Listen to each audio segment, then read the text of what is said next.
Hey, this is Amie from Motif Music Studios, and today I am hopping on here to tell you about 5 ways that homeschooling helped me to become an entrepreneur.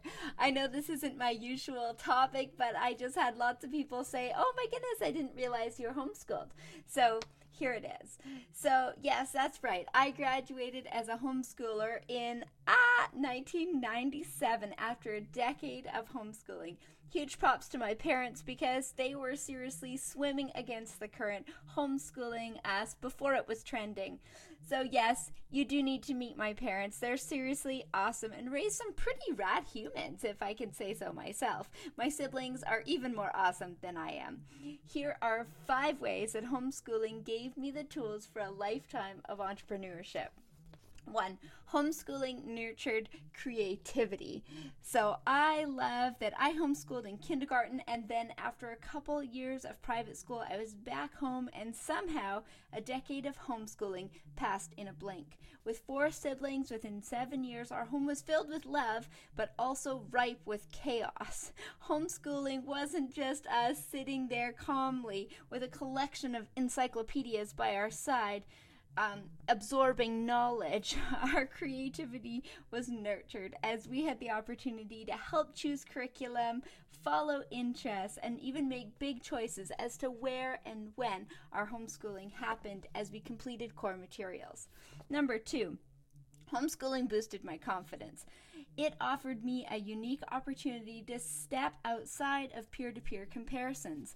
I was the oldest of 4 siblings and knew I was just learning at my own pace and with my natural skills and my weaknesses too.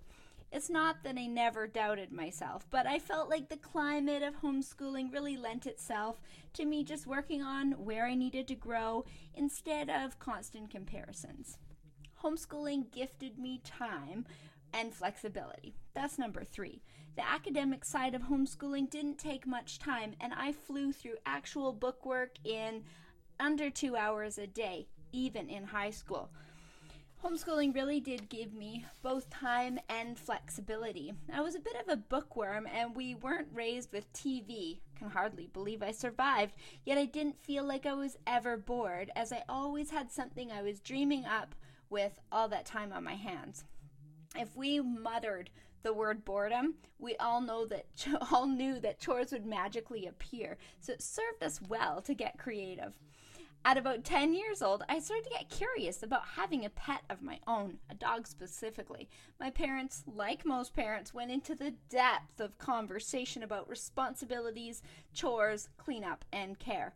That didn't dissuade me, and off we headed to a local dog show. Somehow, the very next day, I found myself in the show ring as a junior handler and showing a lovely Labrador retriever bred by Cedarwood Labradors in Washington, thanks to an enthusiastic breeder who was eager to share her knowledge with this keen homeschooler who had time on her hands. This later turned into a decade-long partnership and had me leaping into entrepreneurship as a Labrador breeder, trainer, and junior handler.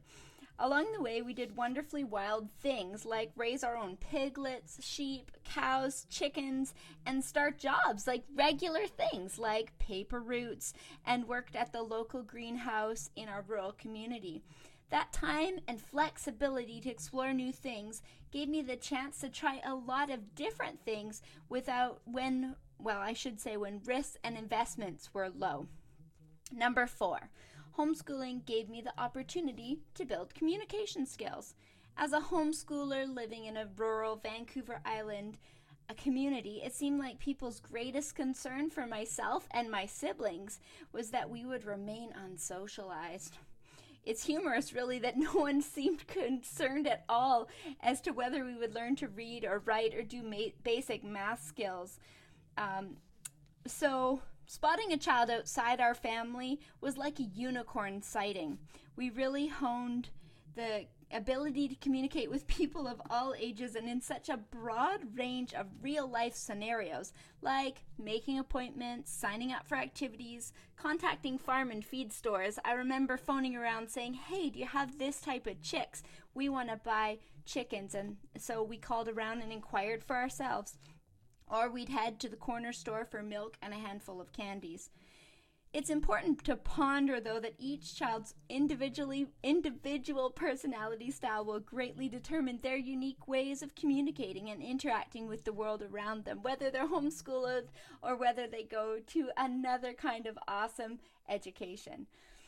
Next, number 5. Homeschooling gave me real chances to experiment with low risks. When we had an idea like wanting to raise pigs, my siblings and I had to research purchase costs, fencing materials, feed costs, and then calculate what our profits could possibly be. Once research was complete and the risks looked fairly manageable, off we'd go into our newest venture. So, where did music teaching fit in? The other wonderful thing was that having more time on my hands meant that learning things like music could happen organically through the years. I wasn't actually the most focused student, but I always loved music, and I was very determined through the years to keep growing and learning. When I was 17 years old, a wonderful local music teacher, Jean Schoenfelder, she's still here in the Valley, had big plans to travel, and she thought I could be just right as the perfect substitute for her absolutely wild teaching schedule that was a combination of group music for young children classes and private students. I leapt in for a 2 to 3 week intensive immersion of teaching music, and I haven't looked back since. It's been totally fun to reflect back on a few highlights from my years as a homeschooler, and hope you've enjoyed listening too. I'd love to hear from you in the comments if you are homeschooling or have been curious to meet a real live homeschooler and see if they're socially adapted or not. Questions are so welcome. And I'll also mention that even if you weren't homeschooled, there are still wonderful ways of learning and growing as an individual in all different kinds of education.